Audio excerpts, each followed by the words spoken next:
안녕. 자, 산화원원 바로 들어가자. 바로 들어가. 오랜만이지. 바로 들어가자. 먼저 산화원원의 개념은 중3 때도 배웠고 고1 때도 배웠어. 그래서 오늘 배울 거에 거의 절반 이상은 니네가 이미 배운 거야. 아는 거야. 그러니까 빨리빨리 넘어가도 되는 거지. 이게 우리가 일반적으로 방습제라 그래서 음식물의 부패를 방지하기 위해서 습기를 흡수하는 이렇게 생긴 이런 것들도 있지만, 이렇게 산소를 흡수하는, 이런 산소를 흡수하는 산소 흡수제도 있거든. 그럼 얘를 왜 넣냐? 얘를 왜 넣냐? 산소가 안 좋으니까 그렇겠지. 산소가 왜 안 좋냐? 산소는 반응성이 크거든. 그래서 음식물과 결합하면서 음식물의 변질을 촉진하거든. 그래서 산소 흡수제를 넣어서 음식물이 산소와 만나는, 즉 산화되는 걸 막는 그런 용도로 이 산소 흡수제를 넣는 거지. 그래서 오늘 배울 건 이런 산소와 결합하는 산화, 산소를 잃는 환원에 대한 얘기를 할 거야. 다 배웠던 거지. 아는 거야. 이 경우에 누가 산화되고 누가 환원되는지 이렇게 되는 거. 산소를 얻으면 산화, 산소를 잃으면 환원. 수업 시간에 학습지로 쭉쭉 할 거니까 말 넘어가자. 연소수 대표적인 산화환원 반응이지.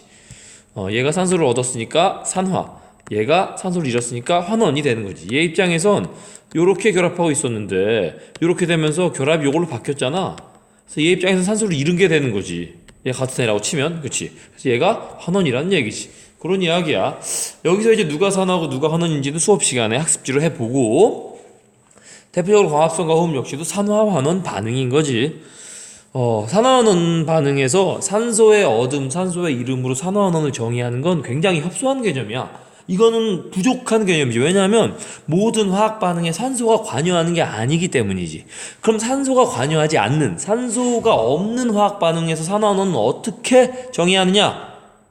때문에 전자에 의한 산화환원이라는 개념이 만들어진 거지. 실은 우리가 산화환원이라는 반응, 이들의 진짜 의미는 바로 전자를 잃고 얻고의 개념이야. 전자를 잃는 게 배웠잖아, 산화. 전자를 얻는 게 환원이지. 이것을 산소를 가지고 쉽게 설명을 할 때 썼던 거고, 협소한 개념이고, 실제 산화는 바로 전자의 이동을 얘기하는 거야. 이 경우에는 지금 산소가 관여하지 않잖아. 그래서 우리가 단순히 산소를 얻으면 산화, 산소를 잃으면 환원, 요 개념만 가지고는 요 반응에서 누가 산화되고 환원됐는지를 정의할 수가 없어. 그래서 우리는 전자의 이동에 의한 산화환원을 가지고 얘를 설명할 수 있다는 거지.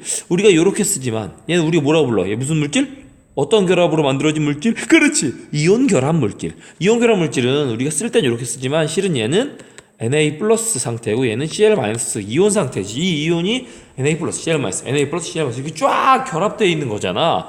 그래서 이 반응식은 이렇게 써 있지만 실은 Na 금속, 나트륨 금속이 Na 플러스 이온이 되는 거고, Cl2 염소 기체가 Cl 마이너스 염화 이온이 되는 과정인 거지. 그러면 나트륨이 전자를 잃었으니까 산화된 거고, 염소 이온이 염소 기체가 염화 이온으로 이온이 되면서 전자를 얻었으니까 환원된 거지. 알겠지? 지금 말하는 거 모두 작년에 한 거야. 그대로 한 거야. 그러니 빨리빨리 넘어가도 돼. 그렇지만 수업 시간에 한 번 더 할 거니까 일단 넘어가고요. 이렇게 되는 거지. 이렇게 되는 거야. 이렇게 되는 거지. 이렇게 되는 거야. 이렇게. 이 역시도 다 산소가 관여하지 않지만 산화환원으로 설명할 수 있지. 전자의 얻음, 전자의 이름을 이용해서. 그렇지. 산화되는 물질이 잃는 전자수와 환원되는 물질이 얻는 전자수는 항상 같아야 돼요. 허공에다 전자를 던지는 이런 일은 없어요. 누군가 전자를 잃는다면 반드시 누군가 전자를 받아야 돼. 그 양은 당연히 똑같아야 되고, 우리가 이걸 1학년 때 뭐라고 배웠냐면 바로 산화환원의 동시성이라고 표현했어. 누군가가 산화된다면 누군가는 반드시 환원되는 거야. 그치? 그러면서 주고받는 전자수는 당연히 같아야 되는 거고, 그런 이야기지. 자, 이제 새로운 얘기. 이제 화원에서 배우는 새로운 이야기야.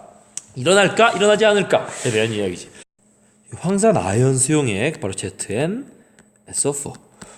황산 아연 수용액에 구리판을 넣으면 무슨 일이 일어날까에 대한 이야기야.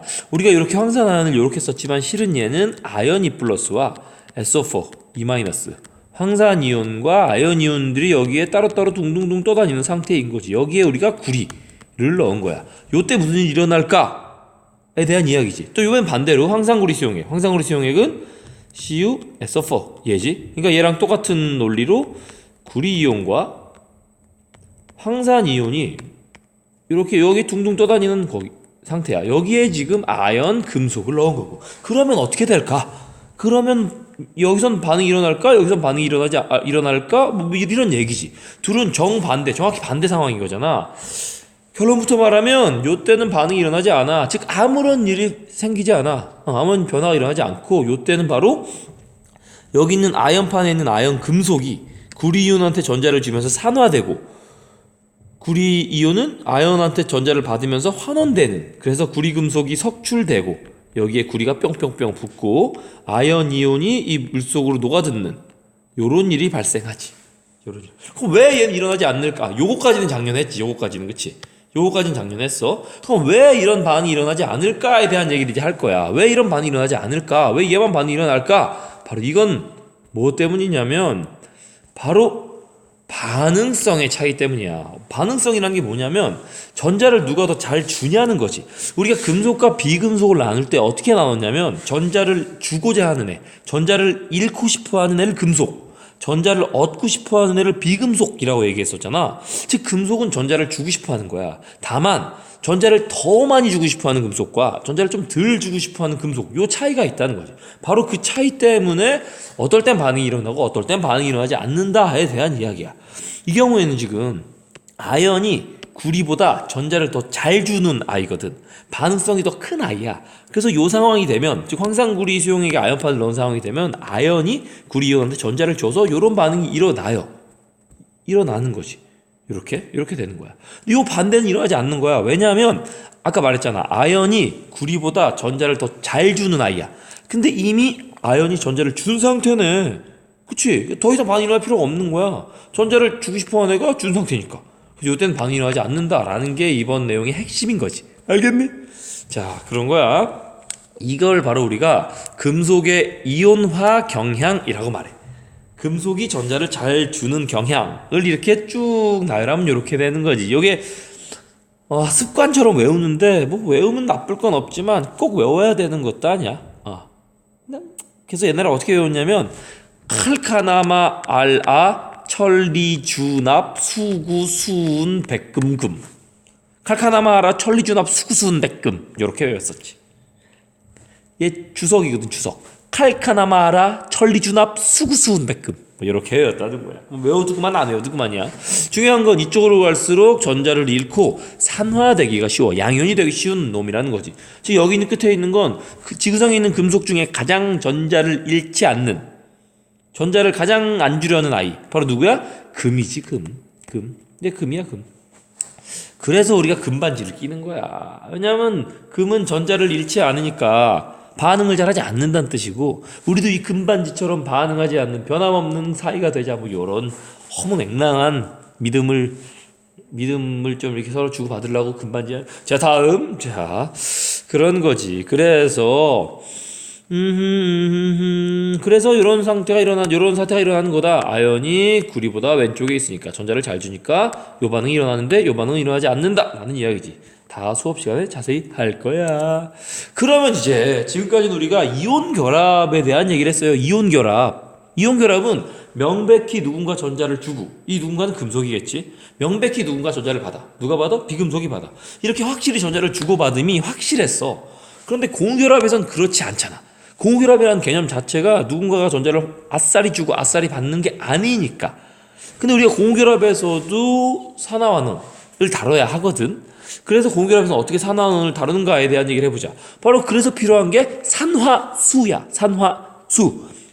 이 산화수가 뭐냐? 산화수는 바로 어떤 원소의 원자가 산화되거나 환원된 정도를 나타내기 위한 값인데, 이온 결합 물질에서는 각 이온의 전하가 바로 그 이온의 산화수야. 뭔 말인지 모르겠지? 일단 봐봐. 별거 아니니까. 얘 같은 경우는 이렇게 쓰지만 실제로는 Na 플러스 Cl 마이너스라 그랬지. 그럼 얘의 산화수는 이온의 전하량, 즉 플러스 1. 얘의 산화수는 이온의 전하량 마이너스 1이다 라는 이야기야. 어렵지 않지? 그렇다는 얘기지. 고결합 물질에서는 이게 중요해. 전기음성도가 더 큰 원자가 공유 전자쌍을 완전히 가져간다고 가정했을 때 그 원자가 가지는 전하량, 요걸 산화수라고 말해. 뭔 말인지 모르겠지? 자, 예를 한번 보자. 아주 쉬워. 무슨 말이냐면 산소랑 수소가 결합했을 때, 산소랑 수소가 공유 결합을 했을 때를 생각해 보면, 공유 결합했을 때 생각해 보면 이렇게 OH2O를 생각해 보면 전기음성도 누가 커? 산소가 크잖아. 그러니까 요 공유 전자쌍을 산소가 아싸리 가져갔다고 치는 거야. 그냥 싹 다 가져갔다고 가정하면 수소는 전자가 없는 거니까 얘는 플러스 1이 되는 거고, 전하량이.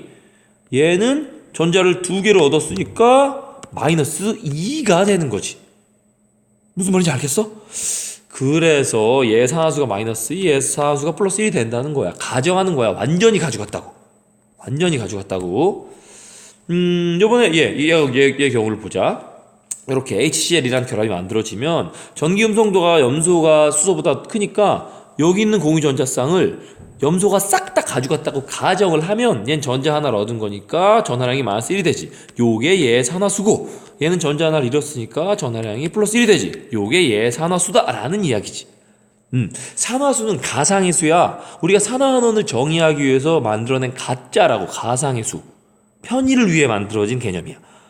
다시 한번, 공유결합에서 전기 음성도가 조금이라도 큰 애가 저 공유 전자쌍을 완전히 가져갔다고 가정하고 그 입자가 가지는 전하량, 그게 바로 산화수야. 알겠지?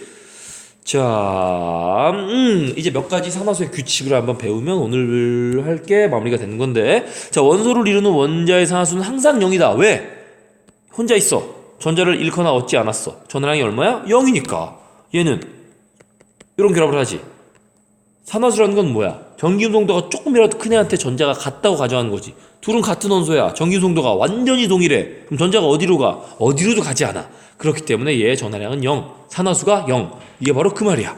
알겠지? 자, 다음. 화합물을 이루는 각 원자의 산화수의 총합은 항상 0이다. 왜 항상 0이야? 이 분자 같은 경우는 결국 각각의 전자가 양성자수랑 같잖아. 그래서 결국 우리가 전자가 어딘가에 완전히 가고 완전히 같다고 치더라도 그 산화수의 총합은 항상 0이 될 수밖에 없어. 이게 뭔지는 산화수를 적다 보면 알게 돼. 그렇겠지? 얘 전자가 하나가 얘한테 하고 또 다른 얘 전자가 또 얘한테 하니까 얘가 마이너스 2가 되면 얘는 플러스 1 플러스 1이 될 수밖에 없겠지. 그런 이야기라고. 그럼 이온의 산화수는 그 이온의 전하와 같아. 왜냐면 아까 산화수라는 게 전자를 공유결합에서는 전자를 전기성도가 큰 애가 완전히 가져갔다고 쳤을 때 그 입자가 가지는 전하량이라 그랬지. 결국 산화수는 전하량이야. 그러니까 결국 이렇게 이온 같은 경우는 바로 이 전하량이 산화수라는 거지. 알겠지? 이 경우 이 원자들의 집합에 의해서 만들어진 이온의 경우는 산화수를 모두 더한 게 바로 얘 전하량과 같아야 돼. 이 전체 입자의 전하량과. 그러니까 이 산화수에 다 합을 했더니 마이너스 1이 되는 거지. 수업 시간에 할 거야. 지금 당장 뭔 말인지 몰라도 그러려니 해. 자, 이게 바로 산화수를 정하는 일반적인 규칙인데, 우선순위라는 게 있어.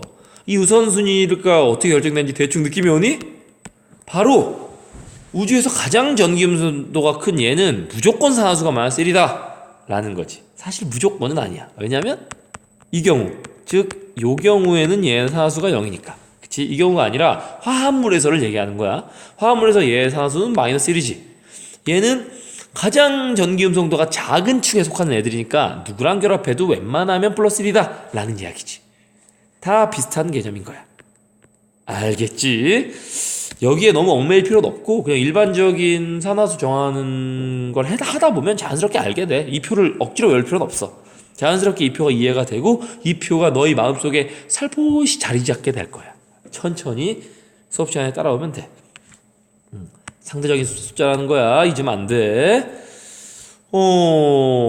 왜 이러지? 산화수를 정하는 규칙 이거 이제 수업 시간에 해볼 거야. 그치. 같은 원자라도 누구랑 결합하느냐에 따라 산화수가 달라질 수 있다는 거야. 이 경우에 수소의 산화수는 플러스 1이지만 이 경우엔 마이너스 1이 되지. 왜냐면 전기음성도가 산소는 수소보다 크지만 나트륨 수소보다 전기음성도가 작거든. 그치. 그런 이야기야. 산화수의 주기성은 일반적으로 그러니까 산화수라는 게 이런 식으로 점점 커지는데, 왜냐하면 산화수라는 건 결국 전자를 얻거나 잃는 거지. 그 산화수는 원자과 전자의 수와 굉장히 밀접한 관계를 가지고 있어요. 원자과 전자 수가 많은 애들은 그만큼 전자를 많이 잃을 수가 있으니까 산화수가 커질 수가 있지. 그리고 다양한 산화수를 가질 수 있고, 이 표가 절대적인 건 아니지만 대략 이런 느낌이야. 질소가 가질 수 있는 산화수의 종류가 대략 이렇다라는 거야. 이 표가 절대적인 건 아니야. 그냥 그러려니 하는 거야. 그렇구나. 이렇게 점점 원자과 전자수가 많아질수록 산화수가 커질 수 있구나 라는 거 정도만 알고 넘어가면 돼. 그렇지. 자, 이제 마지막 정리. 산화수, 그럼 어디다 쓰냐? 이런 공유결합 물질이 만들어지는 화학 반응에서 얘 산화수는 0이고 얘 산화수는 0이야. 0이잖아. 근데 이 결합을 통해서 보면 전기 수동도가 염소가 수소보다 크니까 얘가 산화수가 마이너스 1, 이 전자가 아싸리 얘한테 갔다고 치고, 그럼 얘 산화수가 플러스 1이 되는 거지. 그럼 이 고결합이 만들어지는 화학 반응에서 봤을 때 수소는 산화수가 증가했어, 염소는 산화수가 감소했지. 그래서 우리는 산화수가 증가하면 산화수가 감소하면 환원이라고 정했어. 그렇게 되는 거지. 수업 시간에 이 관련 문제를 여러 개 풀다 보면 자연스럽게 네 마음에 살포시 가라앉을 거야. 일단 오늘은 너무 영상이 길어질 것 같으니 여기까지만 하고 다음 내용 이어서 하자.